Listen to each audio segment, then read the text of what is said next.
Certo, pessoal? Então, vamos começar o seminário.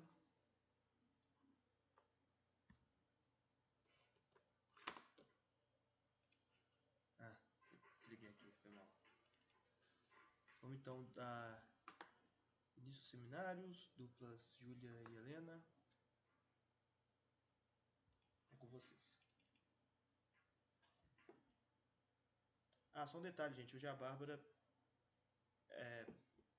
disse que não poderia participar porque ela vai ter uma reunião justamente agora, mas que ela vai enviar a aula gravada e que na semana que vem ela gostaria muito de participar, tá joia? Só justificando.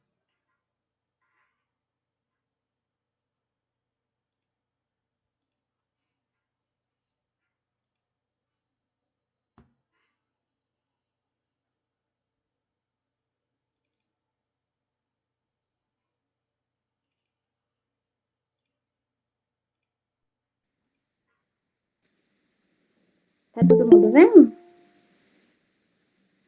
Sim. Sim. Tô vendo. Tá, Júlia. Boa tarde, gente. Hoje eu e a Helena vamos falar um pouquinho sobre o capítulo 4 do livro Sociologia da Alimentação do Pollan. Pode passar. Esse capítulo ele trata dos riscos alimentares e a gestão da ansiedade. Ele começa falando das diferenças da noção de segurança alimentar até os anos de 1990 em comparação com os dias de hoje. Dessa forma, a gente consegue ver que até os anos de 1990 tinha-se uma preocupação maior com a luta contra a fome, ou seja, levava em consideração a quantidade de alimentos e a escassez. Recentemente, os riscos são associados ao consumo dos alimentos, ou seja, da qualidade daquilo que a gente está comendo. Esses riscos atuais, eles podem ser exemplificados pelas intoxicações, que podem ser químicas ou microbiológicas, e consequências dessas tecnologias aplicadas à produção ou à transformação alimentar, ou até mesmo das doenças recentemente descobertas, né? Dessa forma, a gente consegue ver um contexto paradoxal. O mundo ele se divide entre os que comem ou temem faltar comida e os que têm medo dos seus alimentos. Na França, desde a segunda crise da vaca louca, o sentimento de ansiedade tem crescido bastante entre a população de lá. O autor ele fala que todo mundo parece ter ficado louco. Os consumidores, a mídia, os industriais e até mesmo os cientistas. Esse vocabulário da loucura generalizada, ele convida a gente a pensar a crise alimentar contemporânea em termos psicopatológicos. Essa crise, ela é de construção coletiva das escolhas políticas, sociais e sanitárias que sustentam a alimentação contemporânea. Nesse contexto, a gente vê que a acusação à imprensa é amplamente difundida na cadeia alimentar. E uma segunda abordagem do problema das crises tratadas nesse livro são as diferenças entre a definição do risco para os especialistas e para os leigos, que eu vou tratar um pouquinho mais para frente. E a partir disso a gente consegue ver a instalação do diálogo entre esses dois pensamentos. Uma segunda abordagem a primeira divisão, na verdade, do livro trata sobre o mal entendido da qualidade dos alimentos. Historicamente, Pollan diz que a crise alimentar começa com o caso da vaca louca, tanto pelas dimensões reais do problema, quanto das dimensões simbólicas. E o que é essa doença? Essa doença é neurodegenerativa fatal, que afeta a espécie bovina, mas que também pode ser adquirida pelo homem a partir da ingestão da carne contaminada, né? Durante a década de 1980, a indústria aprende a trabalhar um pouco com o marketing. E aí os produtos parecem meio que tranquilizar os consumidores. Com o passar do tempo, esses consumidores vão descobrindo que o universo industrial é bem diferente do que eles pensavam.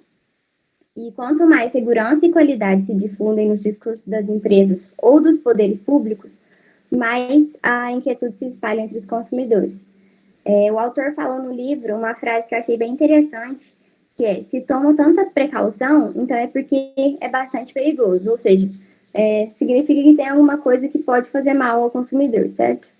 Pode passar, Helena. O segundo subtítulo é o risco e as sociedades modernas. Nessa parte do texto, a gente vê que alguns trabalhos sociológicos apontam o risco como uma característica das sociedades modernas.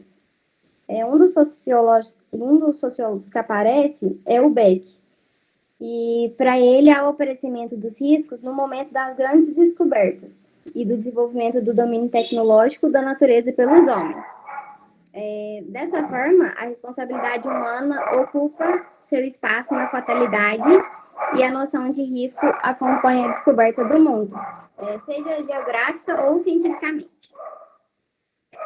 As normas sociais e de negociações destinadas a fixar o preço da reparação do prejuízo causado pelos riscos contribui para o processo de juridificação da sociedade. E o que é isso?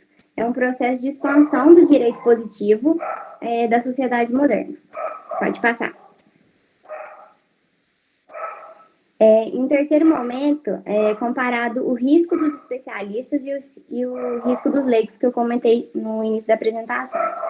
Nessa comparação, a gente pode dizer que os especialistas usam ferramentas estatísticas e raciocínios probabilísticos, enquanto os leigos têm influência de fatores sociais. Outra diferença é que os especialistas medem as consequências em termos quantitativos, enquanto os leigos integram os critérios mais qualitativos. Dessa forma, a gente consegue ver que a análise científica se concentra sobre as consequências negativas e o pensamento leigo coloca mais na balança as vantagens eventuais. Os especialistas têm a impressão de que os leigos são irracionais e recusam o progresso. Então, por isso que às vezes o diálogo entre esses dois grupos é um pouquinho complicado. O modelo psicométrico pode ser utilizado para compreender a aceleração do sentimento de crise alimentar. E as profundas transformações da organização da cadeia alimentar acabam afastando os comedores da origem natural dos produtos e causa isolamento do seu meio ambiente natural e social, ou seja, cada vez mais as pessoas se afastam do processo produtivo e da origem dos produtos. A gente pode perceber, pode voltar. A gente pode perceber que o grau supremo dessas transformações se encontra na alimentação coletiva escolar. Por quê? Porque nesse ambiente, os consumidores são considerados incapazes de fazer as escolhas alimentares. Aqui, passar. No quarto tópico, o risco é tratado como uma constante da alimentação humana. Dentro desse, os comedores empregam um modo de funcionamento intelectual que os antropólogos batizaram de pensamento mágico. Dentro desse pensamento mágico, as consequências são simbólicas. No livro, esse pensamento ele é bem exemplificado por duas situações. Eu vou falar uma aqui. Por exemplo, quando a gente coloca um copo de leite, em um copo de leite, uma barata morta e desinfectada, que não tem risco para a nossa saúde, quando a barata for tirada desse copo, o leite, mesmo assim, fica intragável. As pessoas não vão conseguir, não é que não vão conseguir, né? Não vão querer tomar esse leite, mesmo que ele não tenha consequências reais para a saúde humana. Pode passar.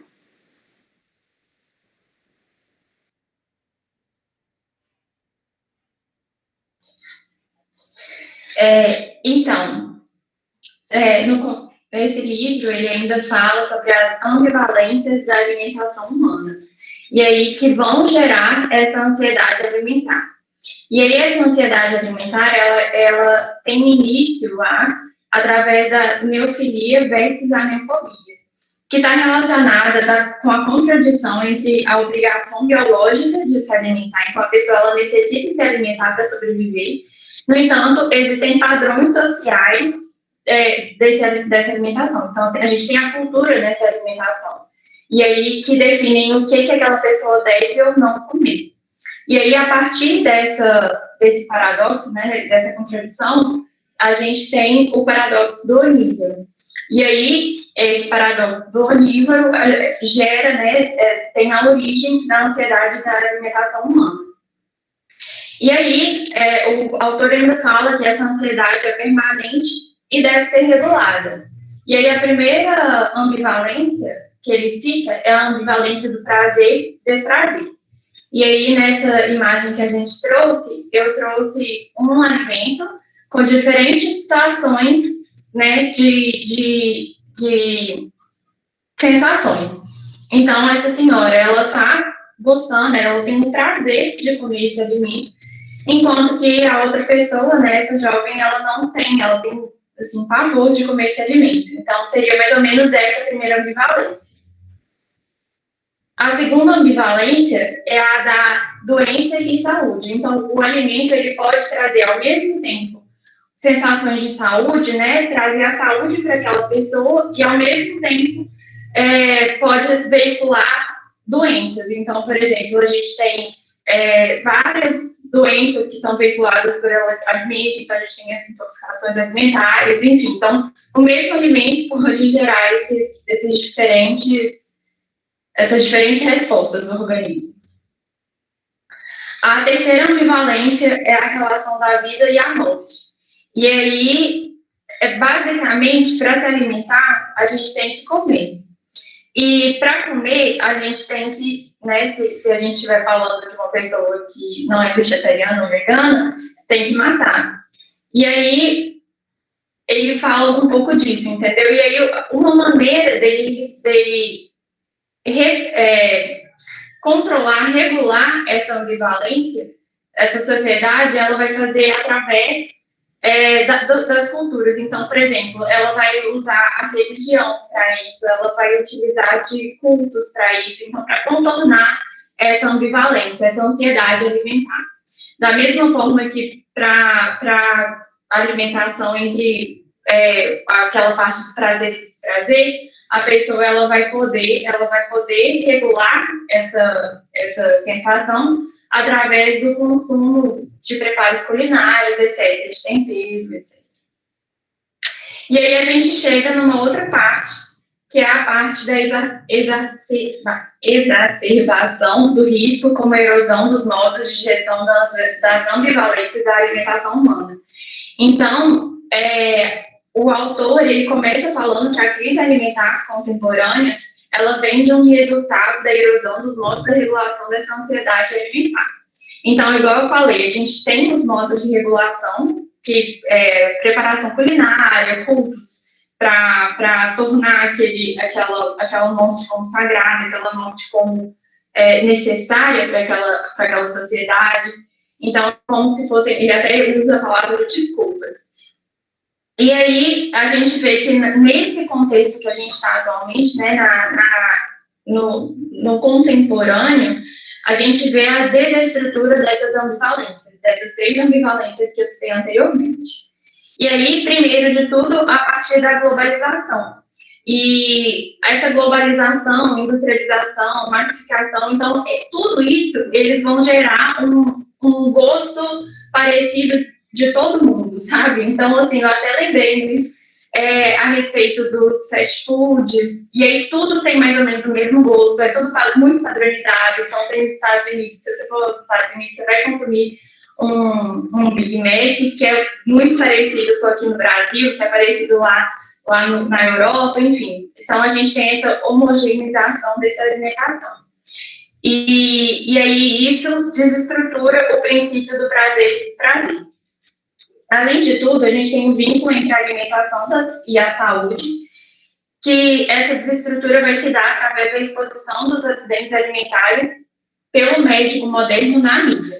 Então, igual a Ju falou, que lá a mídia tem um papel muito importante nessa crise, aqui ele explica como. Porque ele desestrutura aquela relação saúde saúde e doença. E, além de tudo, ele comenta também que essa questão dos avanços da biologia molecular, alterando os genes, daqueles alimentos causam ansiedade também na população. Apesar de existir uma certa esperança em cima dessas engenharias genéticas, existe uma ansiedade também por trás, e aí que isso pode desestruturar essa ambivalência. Além de tudo, naquela ambivalência na terceira, que era da vida e morte, ele comenta sobre vários horizontes que vão desestruturar essa ambivalência.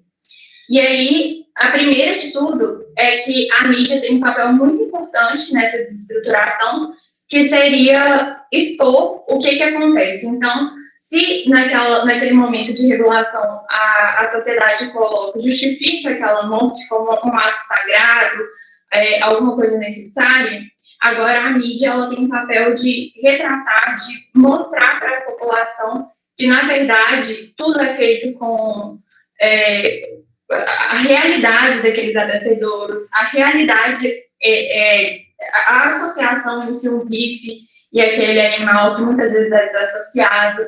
Então, assim, esse é o papel da mídia. Além de tudo, ele fala sobre a consciência da diferença entre os animais que são antropomorfizados, que é o caso dos cachorros, gatos, enfim, que a gente acaba criando um vínculo, e esses animais que a gente acaba, entre aspas, assim, deixando de lado, né? E aí ele fala que existem evidências que, através da antropomifização entre esses animais que a gente tem aí, cachorro, gato, etc., a gente vê que, na verdade, esses animais, eles têm sensações, eles têm sentimento, eles têm dor. Então, isso também desestrutura um pouco essa ambivalência. Além de tudo, também está relacionado com a diferença da cultura de cada país. Então, pode ter país que tem uma cultura que não tem o hábito de comer, por exemplo, vaca, que é o caso da Índia, e tem outros países que têm mais esse hábito, que é o caso daqui do Brasil, né? E aí ele comenta que existem múltiplos horizontes a partir dessa desestrutura, né? E aí, assim, é necessário a avaliação do risco nas dimensões sanitárias e objetivas, nas dimensões gustativas também, nas questões simbólicas e nos valores. E aí ele comenta ainda sobre os modelos alimentares, que são criados por um conjunto de experiências, né, de cada pessoa, e são elementos centrais na transmissão dos códigos sociais e de construção de identidades sociais. E aí, quando existem repensamentos, não sei nem a palavra essa, mas assim, quando acontece essa desestrutura, existe uma crise identitária. Ou seja, as razões sanitárias e as razões que são sanitárias expostas pelos cientistas, não são suficientes para ditar o consumo ou não de certos alimentos. Nesse sentido, ele propõe a gestão democrática, ele evidencia a gestão democrática do risco, a reconstrução social dos alimentos.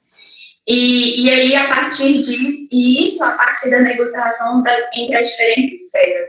E aí, essas esferas seriam justamente as esferas públicas, científicas e as leigas também, que, como a Gil já disse. E aí, o primeiro de tudo, ele comenta, não existe risco zero. Então, se você se alimenta, você vai ter vários fatores de risco naquele alimento. E aí, os cientistas devem verificar qual é o risco aceitável. E aí, esse risco aceitável deve ser debatido pelas diferentes esferas. E aí, daí que surgem as conferências e os fóruns híbridos. E aí, a primeira conferência foi em 1987, lá na Dinamarca, que foi aberta para o público para debaterem sobre a utilização da tecnologia genética na indústria e na agricultura. E aí, esses debates, essas conferências foram realizadas, e aí no Ocidente, em países ocidentais, em 1993, principalmente na França, foi debatido as OGMs, né? E aí que vão definir os status gerais da alimentação. E aí, esse Las Cumes, em 1999, a partir disso, propõe 3 leituras desse mecanismo, dessa gestão de risco, que é dada por essas conferências. uma visão mais otimista, que estaria relacionada entre um progresso da democracia participativa, ou seja, que esses debates entre as diferentes esferas é uma democracia muito participativa, né? Porque existe a esfera pública está ouvindo a opinião dos leigos, está ouvindo a opinião dos cientistas, e aí todo mundo está chegando a um consenso. Então, isso seria uma visão bem otimista. A visão pessimista seria que, na verdade, essa esfera pública e, enfim, com os cientistas, elas teriam uma manipulação a partir dessas conferências. Elas manipulariam os resultados, elas, enfim, não seria democrático. E a visão da intermediária seria pela democracia procedimental, que seria uma concepção de uma democracia procedimental. E ainda nesses debates são abordadas as questões da sociedade que estão em jogo. Então, os gostos daquela sociedade, a cultura alimentar de diferentes regiões. Então, tudo isso estaria em pauta. Então, é isso. A gente queria agradecer muito a atenção de vocês. Obrigada.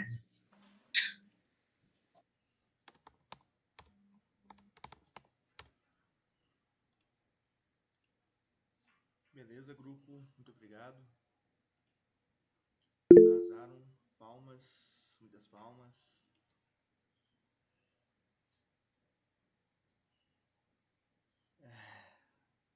Eu já falei, gente, que é proibido dogs na apresentação, hein? Tirar ponto já.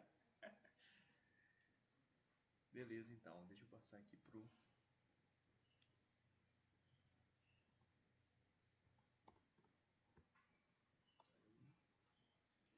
debatedores, então, né? Gabriel e Juan. 10 minutos para vocês aí fazerem o debate. Boa tarde para todo mundo, boa tarde, Pedro, boa tarde, colegas de turma. Queria dar parabéns para a dupla que apresentou, foi muito bem explicado, foi muito bem falado o tema. Eu tenho uma memória visual muito boa, então, escutando elas, eu consegui ir vendo na minha mente tudo que eu estava lendo no texto, as coisas que eu fui pensando sobre, e eu vou fazer alguns comentáriozinhos aqui, só acrescentar algumas coisas, e logo em seguida o Juan também fala. Eu achei muito interessante a parte do livro que fala sobre o pensamento mágico, aquele exemplo que ela deu da barata e tal, e um exemplo também que ele deu, que eu achei super interessante, foi, eu não sei se foi água mesmo, mas pegar um copo de água, pegar uma fita adesiva e você escrever cianeto, e deixar ali, ou você mesmo, ou outra pessoa, mesmo sabendo que é água, vai ficar com um pouco de receio de beber. Então, usa a mesma lógica da barata. Outra parte muito grandiosa no livro que ele cita é a ambivalência, que a companheira muito bem falou aí. São os mistos de sensação, né? Aquela questão de comer por pressão, né? No caso, comer aquilo que é culturalmente aceito entre a gente, ou comer com variedade, comer de tudo, porque tem algumas culturas que comem, outras não, mas acaba que a gente fica nessa dualidade. A outra parte interessante, juntamente nesse mesmo tópico, é o alimento, né, que pode servir como fonte de saúde, né, como muito acrescenta Hipócrates em uma frase que ele fala, do alimento farás a sua medicina, mas ela também pode ser uma fonte de doença, uma fonte de intoxicação. A outra parte, né, que é muito debatido, principalmente agora, com movimentos crescendo, é o da vida e a morte, né, a morte alimentar para satisfazer uma outra vida, né, no caso, os humanos, né, que utilizam os outros animais como fonte de alimento. E para terminar, assim, mais ou menos, eu gosto da parte que ele diz que isso é fazer escolhas, é ter uma decisão alimentar sobre isso, e tudo isso está pautado por valores morais, valor de saúde, ou questão da religião, que ela também falou, e que existem diversas formas de raciocínio para se falar sobre essa questão alimentar. E não importa, assim, qual é por que você come assim, ou por que deixou de comer, por que você acredita que esse movimento faça sentido para você, ou se não faça, ninguém pode, né, se considerar talvez superior, ou considerar alguém inferior porque deixa de comer alguma coisa, ou faz algo justamente por esses motivos, e também porque todos esses pensamentos, eles só precisam de ser legítimos, para valerem a pena. E juntar a isso, acho que foi mais no final do livro, ele falou sobre como que deve ser feito um debate sobre alimentação. Um debate de alimentação, ele não é só um debate sobre alimentação, ele tem que ser pautado em diversas coisas, como a organização de uma sociedade, como essa civilização se reuniu, né, sobre a construção social, sobre os modelos alimentares que foram feitos ali. Então, é muito importante, né, ter todas essas visões sobre e saber que sempre vamos ter isso, né, como uma pauta importante quando se diz da alimentação. E outra coisa só para acrescentar aqui e já passar para o Juan, é que ela também falou, e falou muito bem dito, e eu anotei aqui, eu não gosto muito de anotar, então quando eu anoto, porque eu achei muito interessante, é que não cabe à ciência ou a ninguém ditar o que é bom ou não para comer por razões sanitárias, justamente por conta dessas outras observações que eu acabei de fazer. Então, era isso que eu queria falar. Eu vou passar para o Juan e depois, no final, se der certo, se o grupo que apresentou quiser falar um pouco sobre, também será muito bem-vindo. É isso por enquanto. Obrigado. Primeiramente, boa tarde a todos aí. Queria parabenizar as meninas. Foi uma ótima apresentação. Elas realmente contemplaram tudo que a gente leu, né, no texto. E eu vou começar aqui falando um pouco das percepções que eu tive a respeito. E eu vou confessar que, no primeiro momento, assim, lendo o texto, eu não gostei muito da leitura, porque eu não sou muito adepto dessas questões políticas e da questão da insegurança alimentar e dessas questões de políticas mesmo que ele aborda no texto. Eu não é muito do meu gosto discutir isso, mas teve um ponto do texto que, quando ele começa a falar da gestão da ansiedade, né, da alimentação da ansiedade, eu confesso que eu pensei que seria uma ansiedade assim mais voltada para a coisa humana, da coisa do sentimento da ansiedade. Mas eu percebi que no texto ele fala da ansiedade como se fosse uma angústia, né?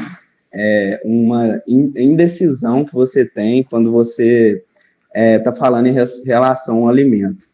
Mas aqui uma parte que eu achei bem interessante, que começou a me prender durante a leitura do texto, foi que ele fala ao comer, nós ingerimos um alimento que participa da nossa vida corporal íntima. Ele atravessa a fronteira entre nós e o mundo. Então, ele nos reconstrói e nos transforma. Eu realmente fiquei muito reflexivo quando eu li isso, porque é uma questão até que a gente tem que refletir mesmo, né, do que a gente está pondo para dentro do nosso corpo. Às vezes que eu falo assim com os meninos lá dos trabalhos que a gente faz, como que a gente quer vencer uma corrida se a gente não sabe nem o que a gente está pondo para dentro da nossa máquina, né? Então, essa questão que ele fala do cianureto, que o Gabriel falou também, eu já não tive a mesma percepção que ele teve. A minha percepção foi que, tipo, se você coloca cianureto num copo d'água, assim, ou de um suco, de uma bebida que não seja reconhecível, algumas pessoas vão saber reconhecer o que é o cianureto e não vão beber, e outras pessoas não vão ter ideia do que é aquilo e vai beber, entendeu? Não vai fazer muita ideia, vai descobrir depois que beber. Então, é uma relação que eu pude estabelecer com esses refrigerantes que a gente toma, essas bebidas açucaradas, essas coiseradas todas que tem no supermercado, tem muitos ingredientes lá que a gente não faz ideia do nome, não faz ideia de onde que tira isso, e a gente está bebendo e botando para dentro e já cai nessa conversa de novo do que a gente está ingerindo e pondo para dentro. A gente está construindo um corpo, né, que ele fala aqui, a gente está construindo o nosso ser humano com uma fundação que não é de qualidade, entendeu? A gente não sabe o que a gente está colocando para dentro. E foi essa percepção que eu tive nessa parte do texto e que eu achei muito interessante. Agora, se as meninas quiserem acrescentar algo aí, foi realmente uma leitura muito esclarecedora e reflexiva para mim nesse ponto. eu quero falar assim. A primeira coisa que eu quero falar é para o Gabriel. Eu só queria complementar. Eu, assim, super gostei da colocação de vocês dois. Eu achei muito pertinente. E a primeira coisa que eu queria falar era para o Gabriel, que ele comenta sobre a ciência, que os cientistas, eles não podem, você até anotou, né, Gabriel, que os cientistas não podem definir o que é bom para uma pessoa comer ou não comer, de acordo com as questões sanitárias. E, de fato, né, não se deve, não pode mesmo, não. Inclusive, o texto até comenta sobre as questões da moda também. Então, por exemplo, ele fala aí ele comenta sobre vários cientistas que publicam, que falam sobre determinados alimentos, determinados compostos que são importantes para aquela saúde imunológica, que são importantes para a saúde no geral, e no final das contas volta atrás, e aí gera essa confusão também nesse pessoal, né? Então, eu lembrei muito daquela questão do ovo, que muita gente falava antigamente que o ovo era bom, e aí eu depois falava que o ovo é ruim, tipo assim, virou o vilão da história e tudo, e aí isso me lembrou muito. Além disso, eu acho que isso entra muito na questão da ambivalência. E como essa ambivalência é pessoal, né? É pessoal dentro daquela sociedade que aquela pessoa está inserida. Porque essa sociedade vai definir muito da cultura alimentar que ela está inserida, enfim. E isso me lembrou muito também na questão de, por exemplo, igual o Juan falar, porque o cianeto, não necessariamente só porque a pessoa escreveu, né, que tem alguma coisa lá na água que a pessoa não vai consumir, por exemplo, refrigerante.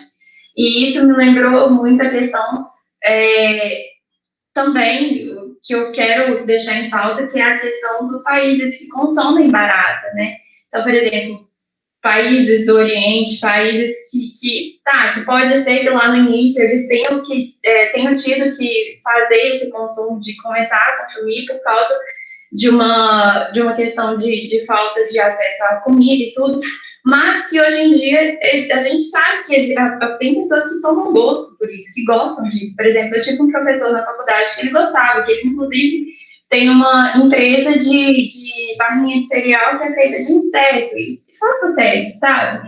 Então, assim, é tudo questão de gosto mesmo.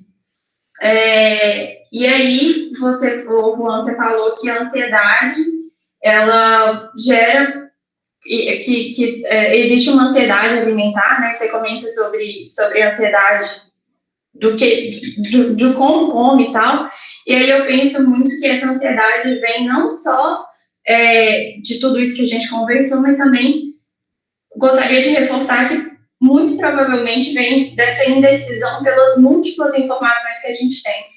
Então, e eu acho que muito disso vem por causa da globalização. Então, a gente tem acesso a muita informação, igual o próprio texto fala sobre a homogeneização alimentar, enfim. A gente tem muito acesso, e é muito paradoxal, né? Porque ao mesmo tempo que abrange muito, a gente fica muito confusa. É muita gente tentando ditar o que é certo e errado na alimentação, é muita gente tentando ditar muita coisa, e ao mesmo tempo é muito restrito, porque a gente vê essa parte da homogeneização da alimentação, assim, com fast food. Enfim, é isso.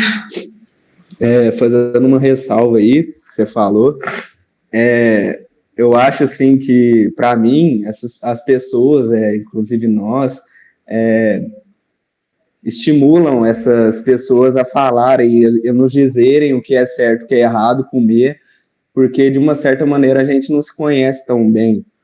Porque se a gente se conhecesse, a gente já saberia o que é bom para a gente, entendeu? Um animal, ele não tem dúvida do que ele tem que comer. Agora, o ser humano, ele já tem essa angústia alimentar que o texto aborda, né?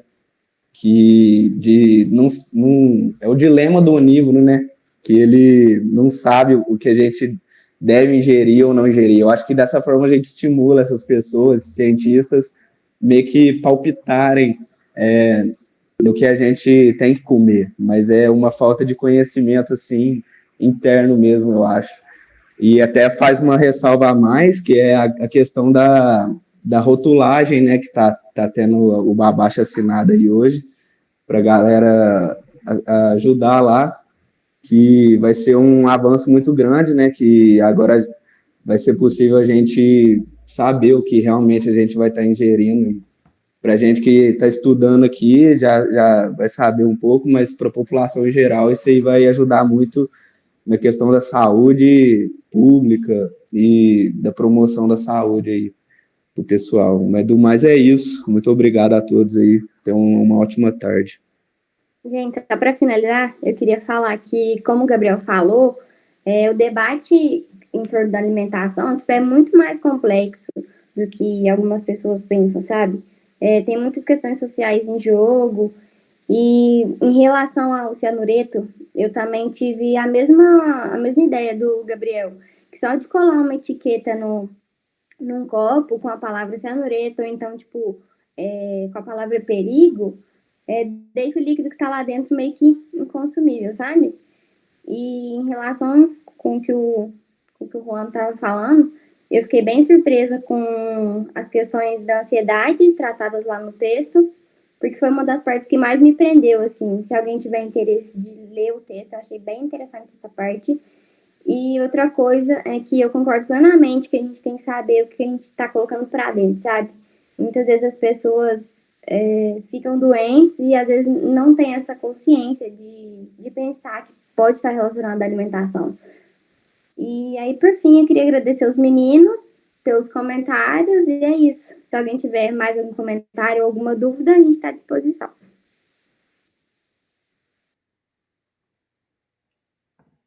Beleza, pessoal? Muito bom. Infelizmente, nós vamos ter que passar para frente por causa da questão do tempo.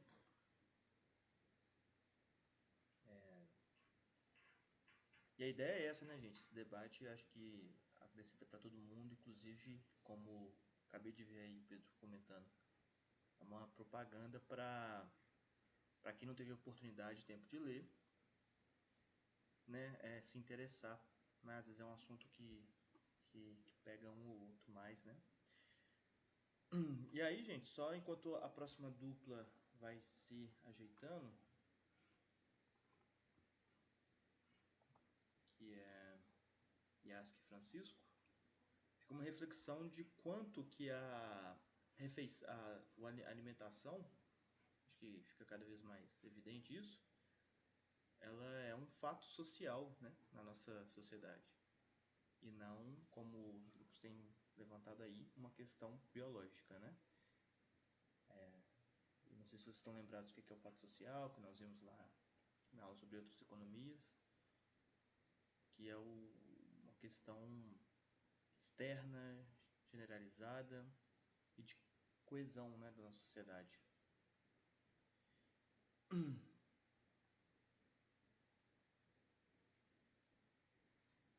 E aí, pessoal, Yask, Francisco, apostos? Tudo sim. O meu microfone tá chiando para vocês, gente? Aqui tá ok. Ou tá normal? Antes de começar a apresentação, é só para deixar claro que eu estou tendo alguns problemas com o fio do meu microfone. Aí, se eu parar de falar e ficar um silêncio assim, alguém avisar, por favor, porque senão não dá para perceber na hora, assim.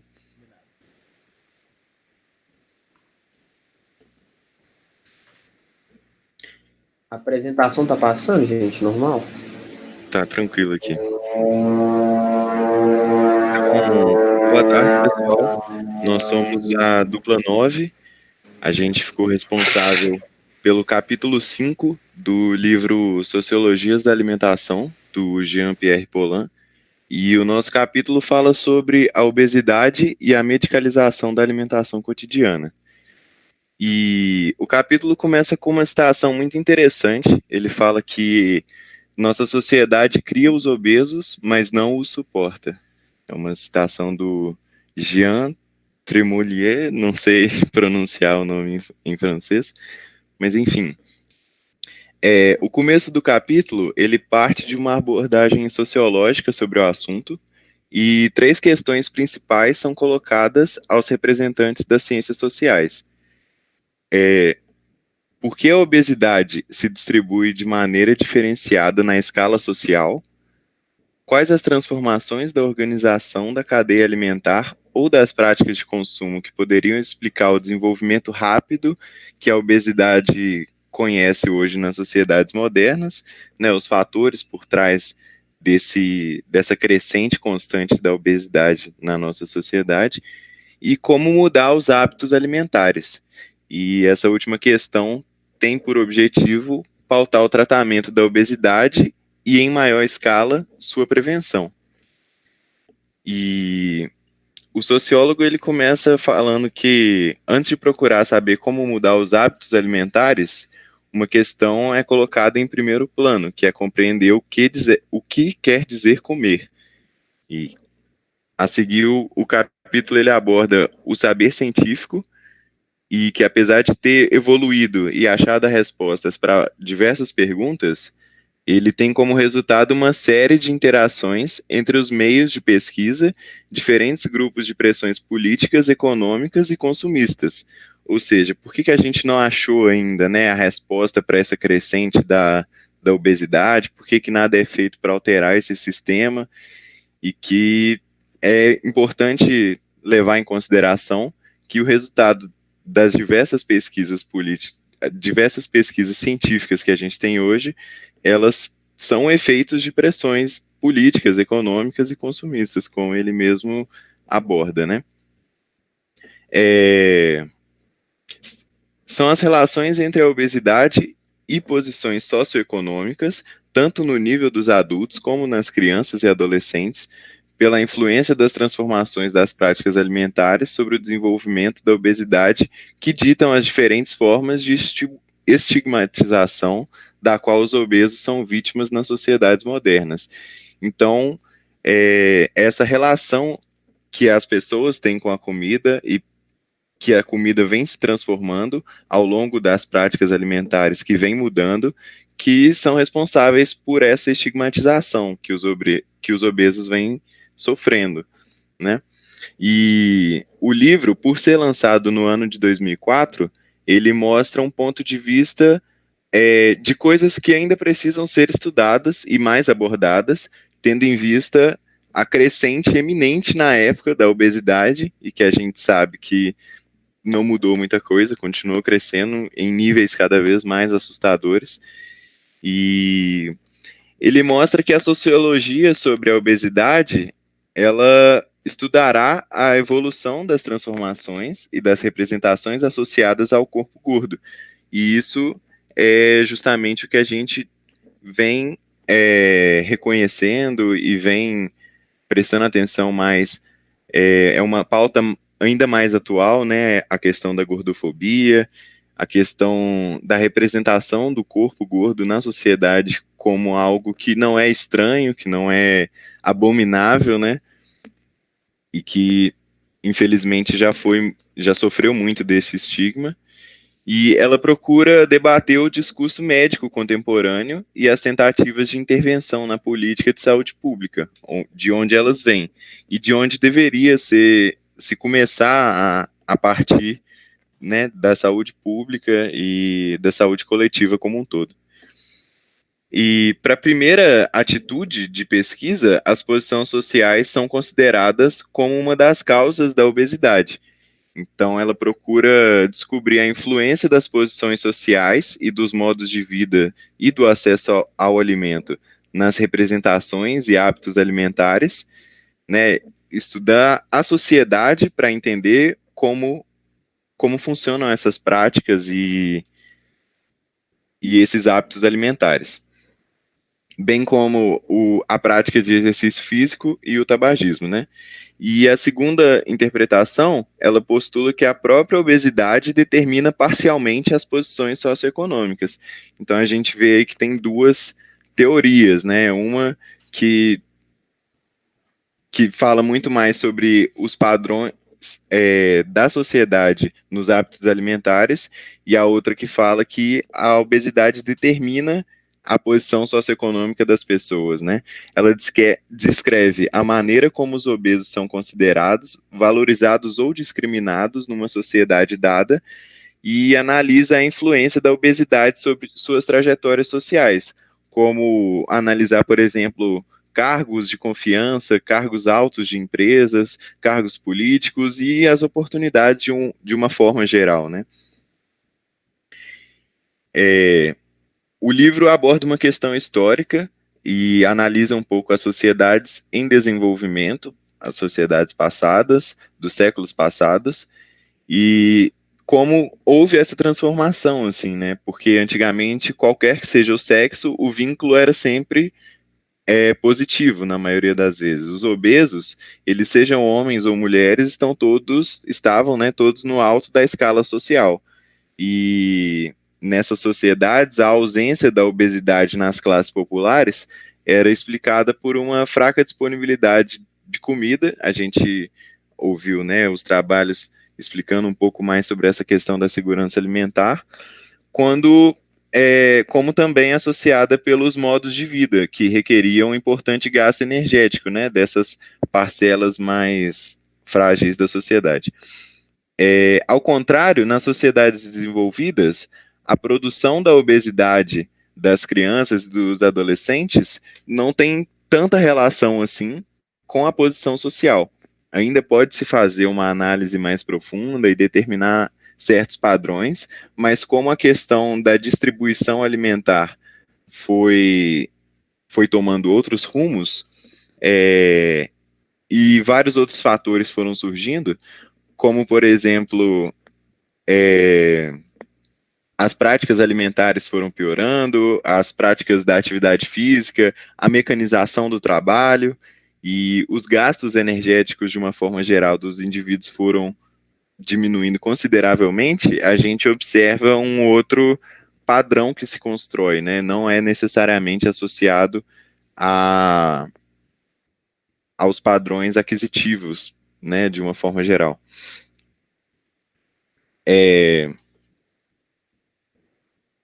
Tem-se um processo de desvalorização e de exclusão que diz respeito a um indivíduo considerado como anormal ou excepcional, ao mesmo tempo em que se consome cada vez mais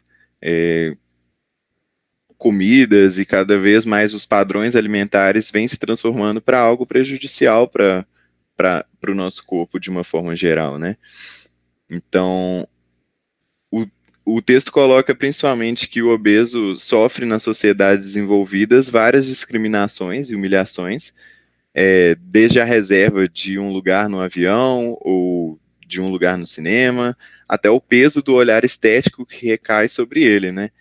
E a gente sabe que hoje o obeso ele é desvalorizado, marginalizado, repelido da sociedade, e começando pela mídia e pelos padrões que são esteticamente vendidos, assim, né? A gente sabe também que as crianças desempenham um papel de primeiro plano nesse fenômeno da estigmatização, e elas são a primeira fonte declarada pela sociedade de uma forma geral, né? A gente sabe que, infelizmente, a maioria dos preconceitos e das discriminações são multiplicadas nessa fase, são sofridas nessa fase, de certa forma, e que os padrões, eles começam na infância, os padrões de expulsão, os padrões de repelimento desses corpos começam na infância. A gente também pode observar os Estados Unidos como um modelo de sociedade e, ao mesmo tempo, a sua altíssima taxa de uma população obesa, né, que é, no mínimo, contraditório. Quanto mais eles vendem esses padrões através das mídias e da estigmatização da sociedade de uma forma geral, mais alta a taxa de obesidade da população estadunidense cresce.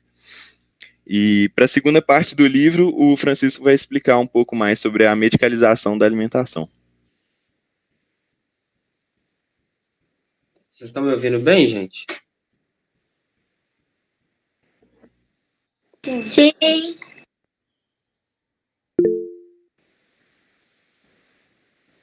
Então, eu vou falar sobre essa parte do livro.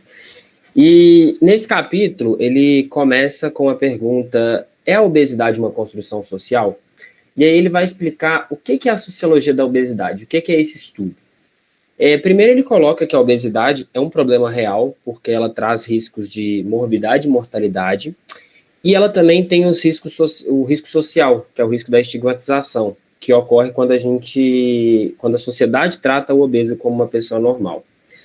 Tendo isso em vista, sociologia da obesidade consiste no interesse no processo de transformações das representações e diferentes interações sociais que acompanham e contribuem para classificar a obesidade como desviante. Ou seja, como é que acontecem as coisas na sociedade para elas julgarem a obesidade como um desvio. Nisso, esse capítulo também aborda um pouco sobre as variadas leituras que as culturas ao redor do mundo têm sobre o corpo gordo ou sobre as comidas gordas. E mostra que, ao longo do tempo, ela passou por valorizações e desvalorizações. Isso depende muito da época e da cultura. Essas mudanças, principalmente, ocorreram pela influência de pessoas que foram bem-sucedidas e persuadiram as outras pessoas a tentar mudar essa visão da gordura. Então, às vezes, uma pessoa que estava obesa obtinha muito prestígio social, mudava a cabeça das pessoas, e vice-versa. Aí, depois disso, o autor divide o problema da obesidade em duas fases. A primeira parte como problema moral e a segunda parte a da medicalização. Na primeira parte, o problema moral, na verdade, é uma coisa que a sociedade tem, que trata a pessoa obesa como um glutão amoral, incapaz de dominar o apetite e moralmente grosseiro. E quando a gente parte para a medicalização, são os riscos que a obesidade apresenta para a nossa saúde, seja como facilitador de algumas doenças cardiovasculares, diabetes e etc. E também isso provoca uma fuga, isso é uma consequência que era para ser positiva, que é fugir desse problema moral que a obesidade oferece. Depois disso, a gente tem um capítulo que vai explicar minuciosamente essas transformações. Ele vai exemplificar bem essas transformações do pensamento sobre o corpo gordo e sobre as comidas ao longo do tempo. Aí eu peguei 3 exemplos, que são a Idade Média. Na Idade Média, as mulheres valorizadas pelos homens e tal, eram as mulheres com o corpo muito, muito magro, seios pequenos, bunda pequena, era uma coisa sem nenhum exagero.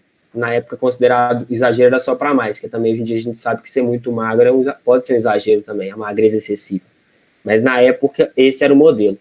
Logo depois, na época do Renascimento, começou uma valorização significativa do corpo gordo, porque isso mostrava uma fartura e vitalidade. Isso se perdurou por algum tempo.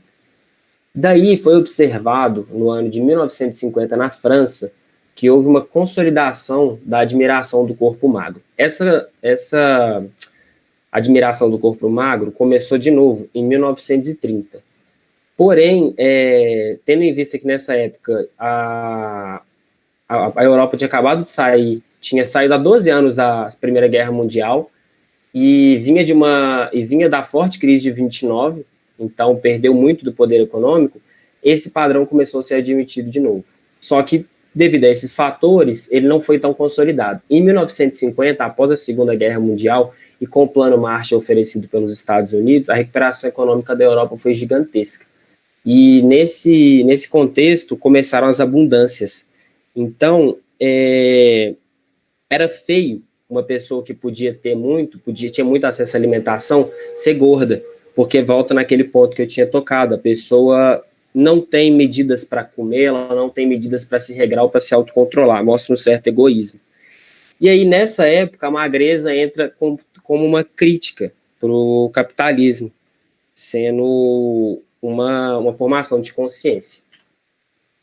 Aí, ainda dentro desse capítulo, ele fala um pouco sobre a magreza e a obesidade e as relações dela com o capitalismo. A magreza foi adotada como uma postura de crítica, igual eu já tinha falado, ao capitalismo, porque você não tinha que ter muito e acesso a muitas coisas e usufruir disso tudo sem pensar no outro. Isso era uma crítica porque a representação do homem capitalista nessa época era a imagem dos Estados Unidos E essa imagem era um homem gordo, com um charuto, um chapéu e várias... É como se fosse créditos bancários, etc., que exacerbasse muito dinheiro. E o autor também faz uma relação com o poderio norte-sul do globo terrestre, onde o norte era uma parte muito abundante, muito poderosa, detentora de capitais, e o sul era uma população mais pobre, que tinha mais dificuldades. Isso reflete hoje, pois a maioria dos países desenvolvidos está no norte do globo, e no sul a gente tem mais países subdesenvolvidos. Continuando,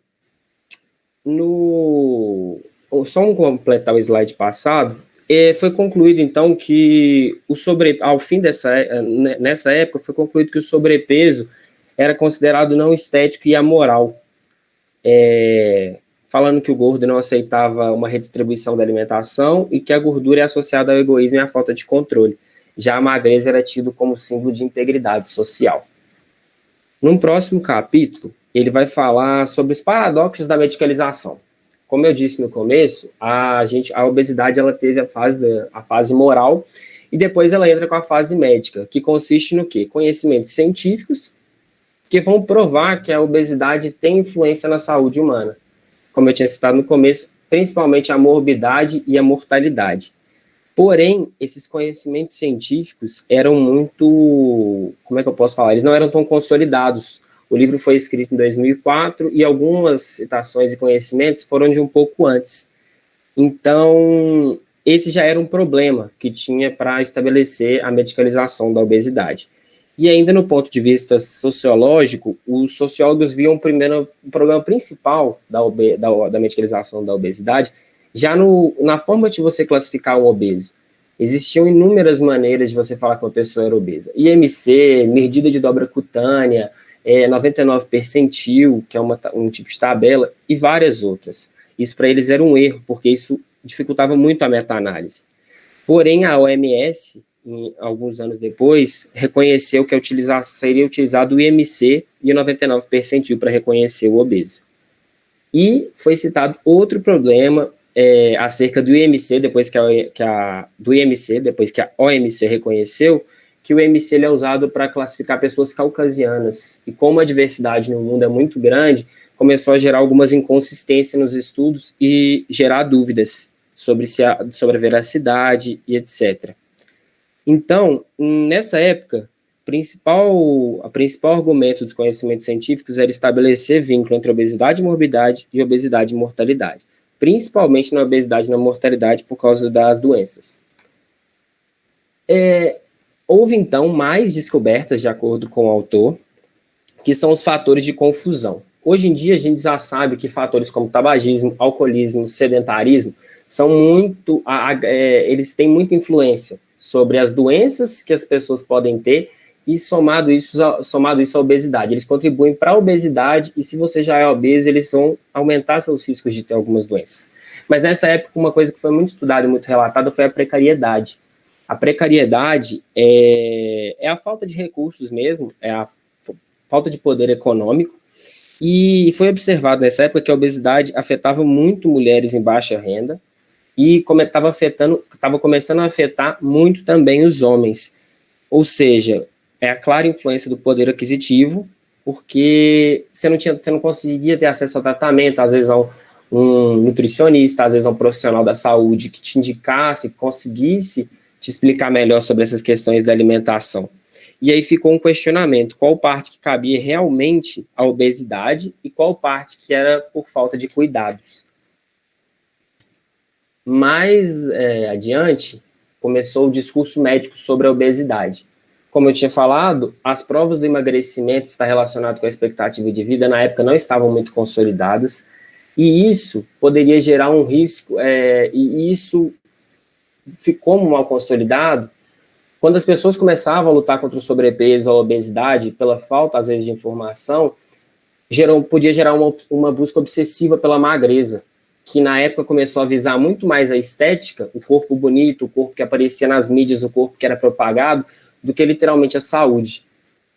E nisso a ciência viu uma grande necessidade de provar que o emagrecimento invertia a relação negativa de o obeso vai ser propício à morbidade e depois vai contribuir para a mortalidade com algumas doenças. Eles tinham que provar essa inversão de valores de forma positiva. Se a pessoa emagrecer, ela vai ter menos problemas de saúde, ela não vai estar suscetível à morbidade. No último capítulo do livro, a gente tem os perigos acerca do discurso da morbidade, da medicalização da obesidade. Já o livro apresenta alguns dados para a gente, que são de 7 a 8% dos Estados Unidos e 2 a 4% da França, gastam esses valores em despesas médicas, tudo relacionado à obesidade e suas complicações. Então, é muito dinheiro envolvido. Quando você faz um anúncio e medicaliza a obesidade, você abre portas para muitas indústrias farmacêuticas, para lobismo dentro da saúde pública e outras áreas, na produção de remédios, porque é uma área muito lucrativa.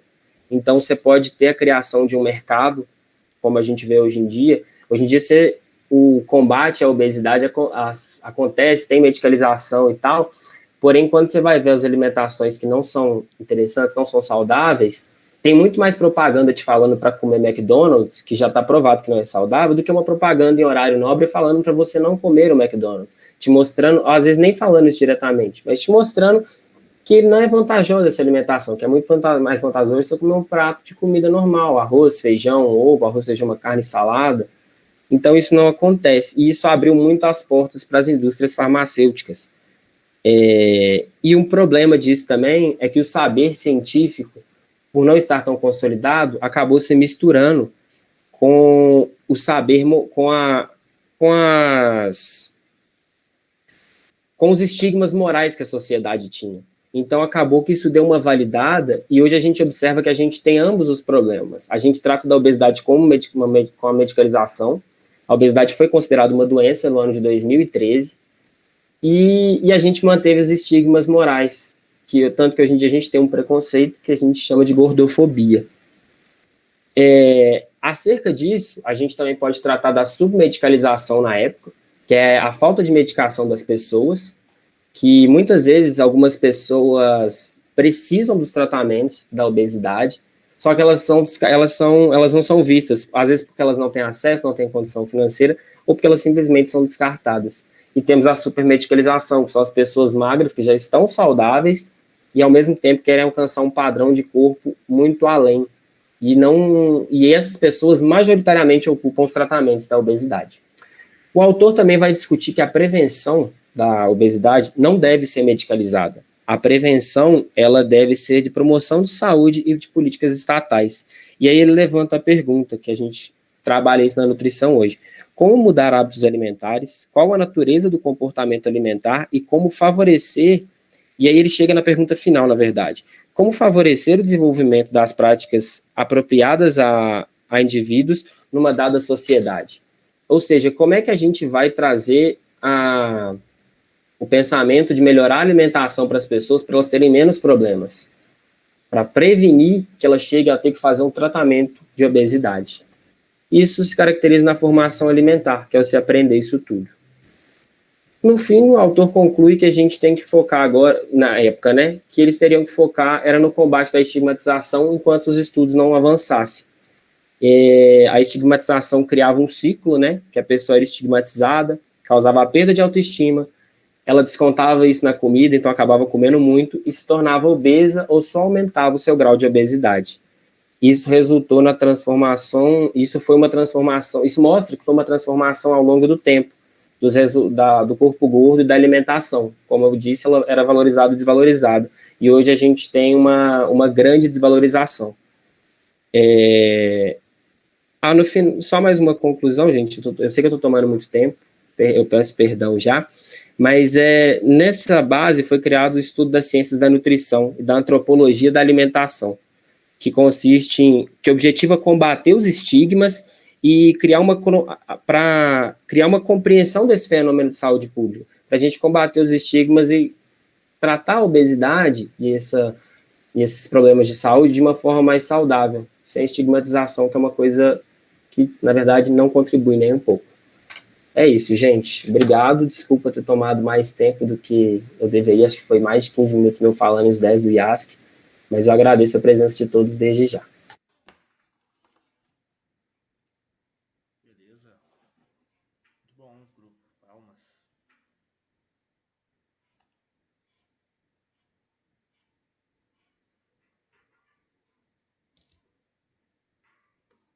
Assunto bem complexo esse, né, gente? A questão da saúde, da obesidade. E é bom porque é um tema que às vezes parece, né, aparentemente, ser mais atual do que a fome. Aparentemente, né? Mas beleza, vamos lá.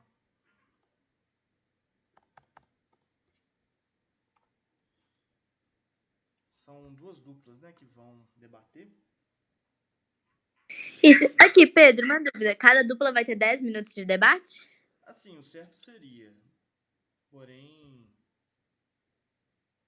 se for possível ser mais objetivo para a gente não tomar tanto tempo, para não ficar o tempo de uma outra apresentação, né? Pode ficar um pouco puxado. E dar tempo também para réplica. Mas se for necessário, pode pegar os 10 minutos, tá bom? Ok, vou tentar simplificar aqui. Ser mais objetiva. Posso começar a outra dupla? Família, não sei quem é a outra dupla. Sim, sim. Deixa eu só Podemos começar? Yasmin, Sara, Catarina, Rezende E o Antônio. todos são aí, né? Sim, sim. À vontade, Yasmin. Bom, primeiro eu queria falar que a palestra do Chico e do Yask foi incrível e a gente já tinha comentado sobre tudo mais. Então, tipo assim, esse capítulo eu acho incrível a leitura dele. E, tipo assim, ele abriu muito meus olhos para vários aspectos.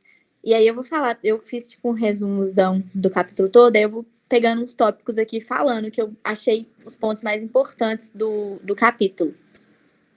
Que é, tipo assim, a classe social envolve muito nas transformações de consumo e, consequentemente, tipo assim, influi muito na questão corporal da pessoa. Tipo, se ela é magra, ou se ela é gorda, se ela é obesa e tudo mais, em várias épocas tipo assim, em várias questões históricas, né?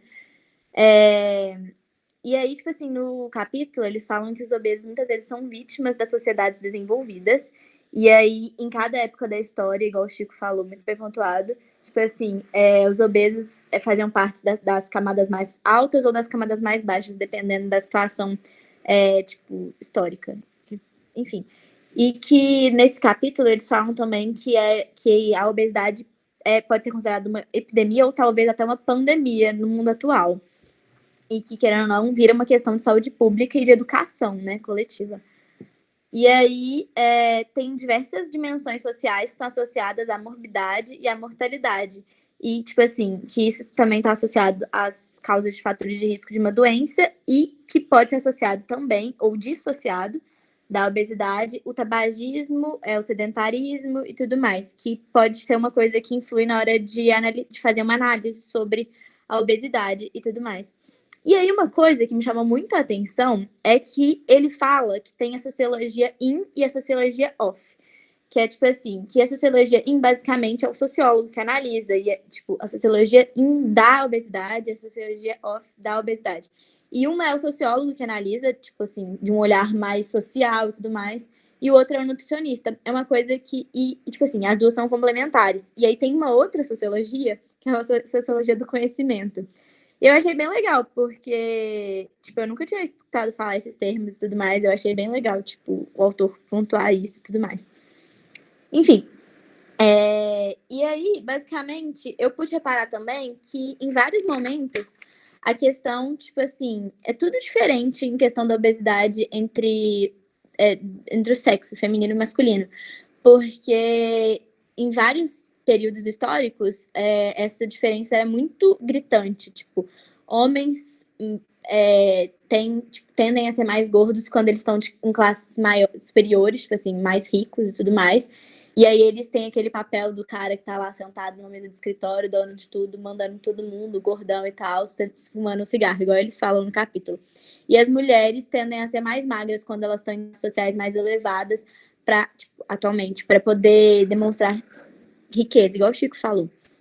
E aí, basicamente, tipo assim, isso gera muita estigmatização e exclusão, e além do que, o que hoje a gente considera gordofobia, né? E aí, essa gordofobia, no capítulo, ele tá muito associado à deformação física e a uma aberração comportamental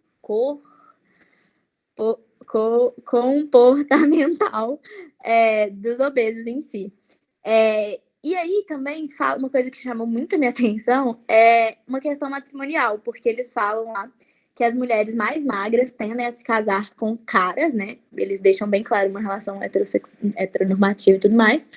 Tendem a se casar com caras que têm um poder aquisitivo maior que o seu e o de seu pai. E que mulheres mais gordas, que eles usam termos fortes, por algum motivo, nesse momento eles começam a usar termos, tipo assim, mulheres fortes, tendem a se casar com caras que tenham um padrão social menor do que o seu ou da sua família. E aí isso quer dizer, tipo assim, querendo dizer que, tipo,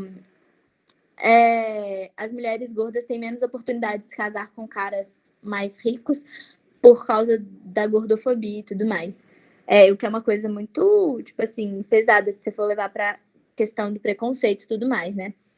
Enfim, aí o texto também, né, uma coisa que me chocou e que não me chocou muito porque a realidade é que a magreza é um sinal de distinção social, né, estética corporal, e ela muitas vezes está associada à boa saúde. Só que o que o autor fala, né, é que muitas vezes pode estar associado a um fator de risco também, a forma com que essa magreza ela é obtida, né? Enfim, e aí umas frases que eu anotei aqui que me deixaram, tipo assim, que me fizeram repensar muito, é que, tipo assim, a obesidade é um estado ou uma doença. E até tinha uma frase que o Chico e o Yasuki colocaram na apresentação deles, que compreender o que quer dizer comer, né? Eu achei essa frase muito impactante, na realidade, eu achei bem legal. E eu super aconselho a leitura desse capítulo, foi bem legal ter lido ele e tudo mais. Agora eu vou passar um pouquinho para a Sara e aí depois se der tempo eu falo mais. Boa tarde, gente. Então, puxando um ganchinho aqui, que a Yasmin já falou dos pontos que a gente achou cruciais assim, na leitura. Primeiro, eu queria dar parabéns para os meninos, porque é um capítulo extremamente denso, muito rico em detalhes, então eu imagino que para sintetizar tudo, assim, deve ter sido um processo bem difícil, porque até para a gente ler, assim, a gente discutiu muito, mas é uma leitura muito boa. E agora, trazendo um pouquinho assim, para a nossa área, queria comentar primeiro que é um tema que vai estar presente na nossa graduação inteira e na nossa área de atuação também, né, quando a gente formar, que é a obesidade. E o autor também, ele consegue trazer um pouco da noção de que a obesidade, ela é uma doença que participa de um processo multifatorial. Então, ela não envolve só aspectos, assim, genético, coisas fisiológicas por si só. É ambiental, cultural. Acho que ficou bem detalhado.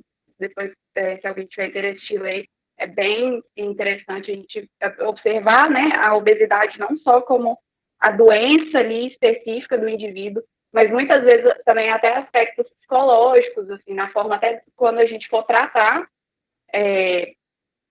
dessa doença, não pensar só na obesidade separada, assim, do indivíduo e analisar ele todo. Outra questão também que a gente achou super pertinente é dos medicamentos, né, utilizados. E aí eu fiquei até questionando, assim, fica o questionamento aí até para os meninos do grupo, se eles quiserem comentar.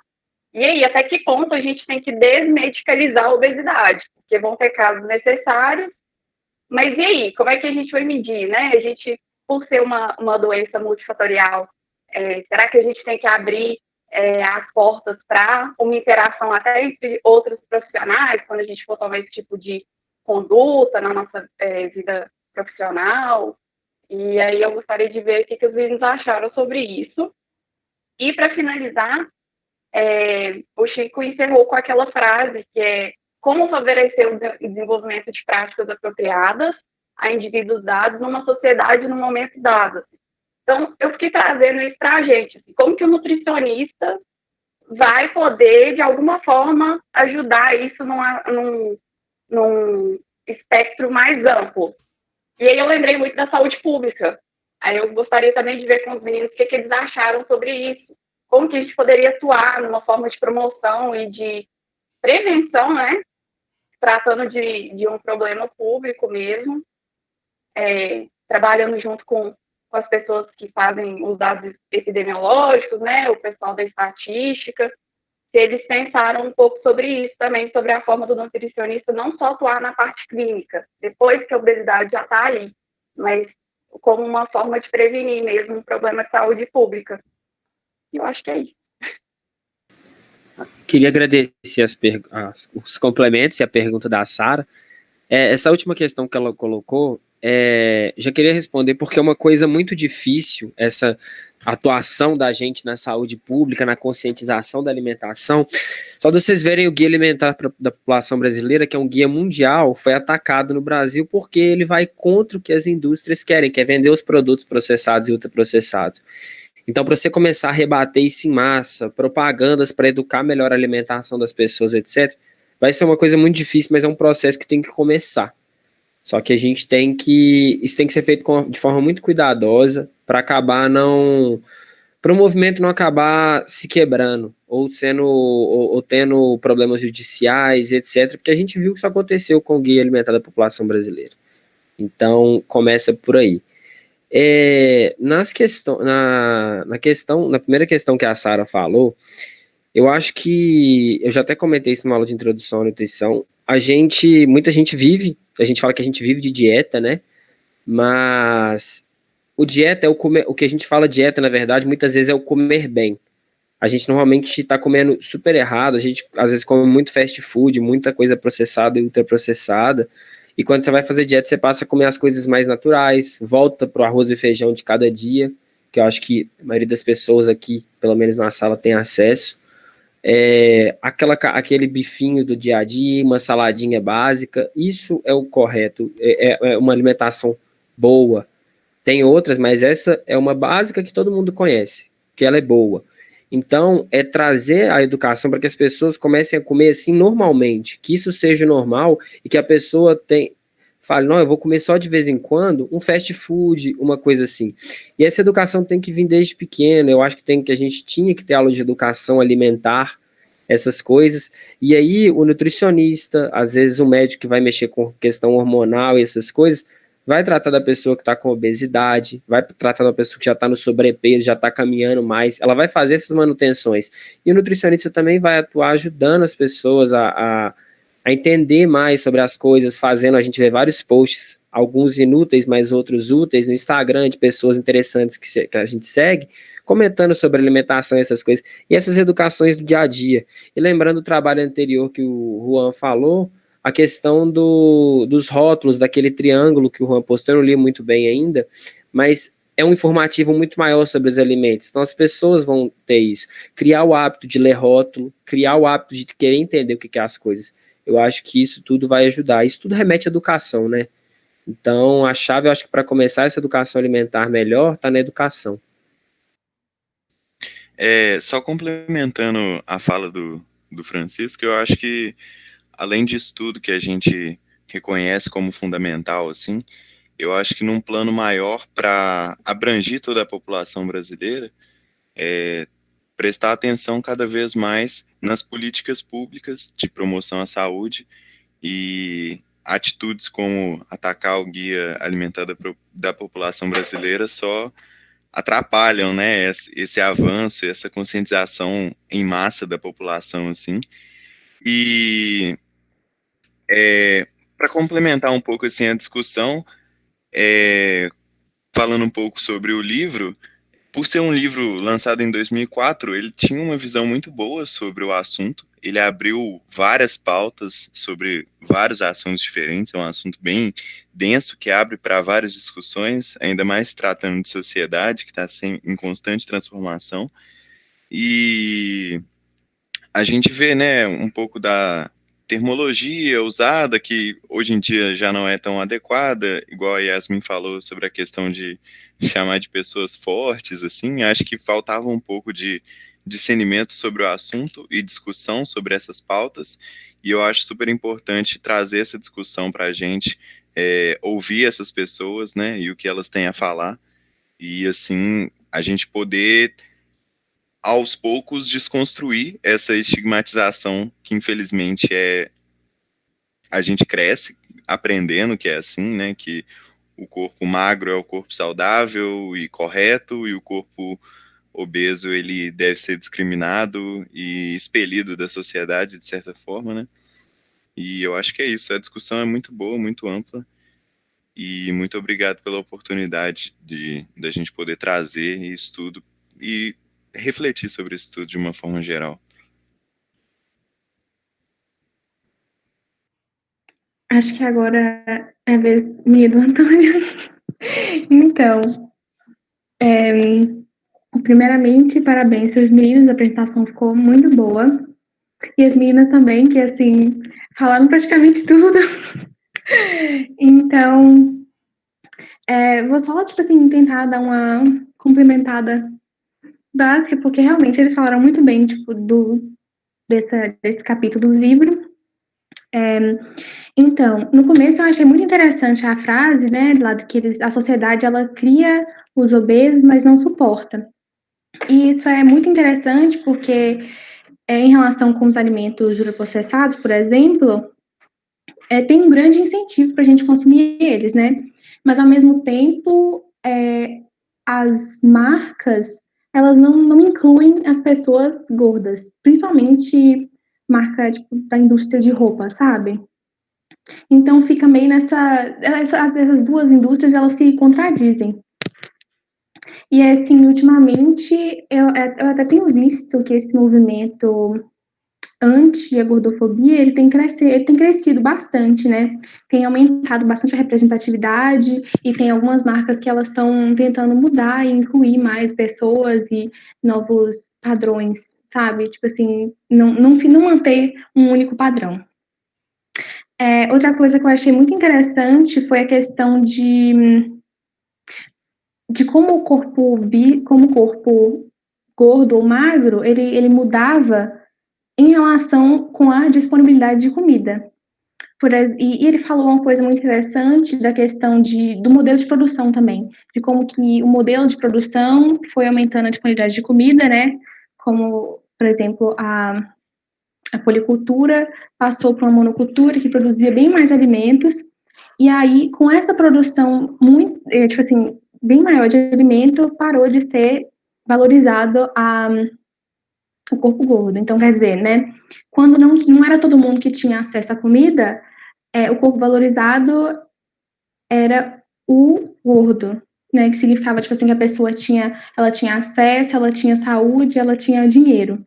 E aí, quando todo mundo começou, não todo mundo não, né, porque assim, até hoje não é todo mundo que tem acesso à comida, mas a maior parte da população começaram a valorizar a magreza, e também ele falou coisa relacionada no livro, aquela questão do autocontrole, etc. E aí eu achei muito interessante a questão que ele falou eu acho que foi uma pesquisa que fizeram na França, que as mulheres que as mulheres, elas viviam, tipo assim, constantemente em dieta ou restrições.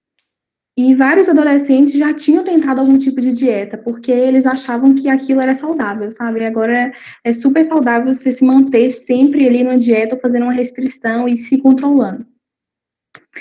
E também entra essa questão, ela linka diretamente com essa questão essa questão da venda de produto para emagrecer, né? Porque eles vendem aquela coisa como uma coisa milagrosa, e também as dietas que ficam circulando pela internet, que nem sempre são saudáveis.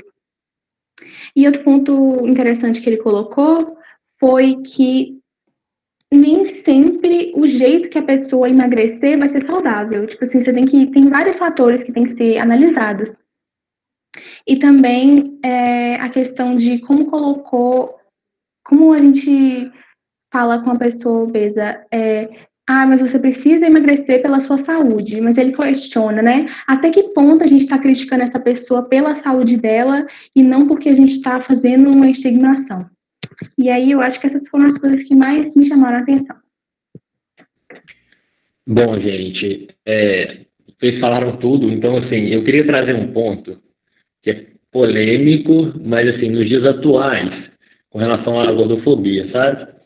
É, uma dificuldade que eu vejo, eu concordo com relação à gordofobia, que a gente deve não excluir o pessoal, as pessoas obesas, o sobrepeso, só que eu acho que um ponto que a gente tem que ter muito cuidado, eu estava discutindo isso há um semestre atrás com o pessoal no estágio de saúde pública, que é tomar cuidado com a normalização da obesidade, sabe?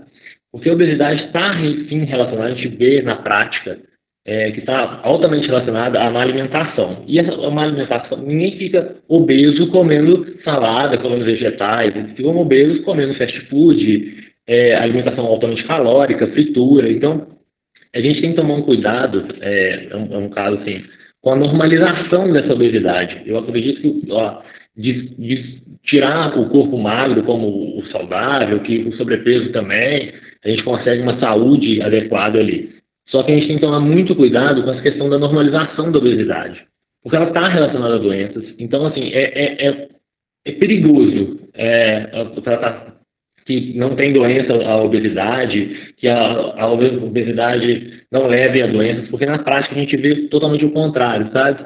E é justamente pela questão alimentar, não é pela questão do peso, do sobrepeso. Então, assim, eu acho que o estigma do gordo ser não saudável, ok, tem que acabar e não se deve olhar esse lado. Só que é um ponto muito, assim, é uma linha muito tênue a questão da normalização, achar é normal se ser aquele obeso mórbido que não movimenta e tem prejuízo na saúde, sabe? Então, assim, a gente tem que tomar muito cuidado com essa questão da normalização dessa obesidade. É um caso que a gente estava conversando, assim, foge um pouco de trazer mais para os dias atuais, porque vocês falaram tudo, então eu vou ficar repetindo aqui. Eu acho que eu queria trazer um outro ponto que alguém quiser discutir, conversar, seria mais para esse lado. E, assim, a gente vê hoje em dia que quanto as pessoas de baixa renda, muita gente obesa, e é por conta disso, porque é muito mais barato comprar uma salsicha no mercado do que comprar 1 quilo de carne, sabe? Então, assim, essa alimentação de fast food é muito barata. Se for olhar essa alimentação ruim, ultraprocessados, é muito mais barata se você for jogar uma alimentação saudável, comer vegetais todo dia, frutas todo dia. E a gente acaba vendo na sociedade, hoje em dia, né? Antigamente era diferente, mas hoje em dia é isso. A menor renda, o maior consumo de ultraprocessados. E é isso, gente. Eu queria ver se alguém quer discutir sobre isso, esse ponto diferente.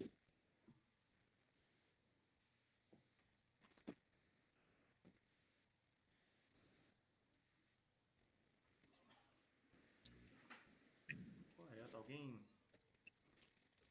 Alguém mais, gente, queria comentar? Fora dos debatedores, fora do grupo, alguma coisa a acrescentar?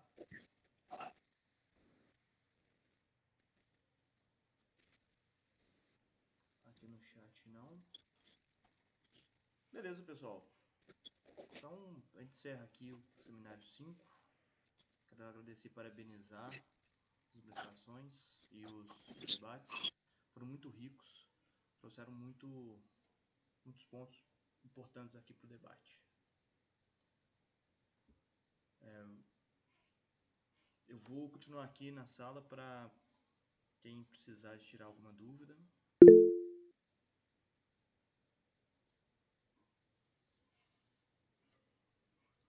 Peraí, já tem uma pergunta aqui importante. Vou terminar a gravação.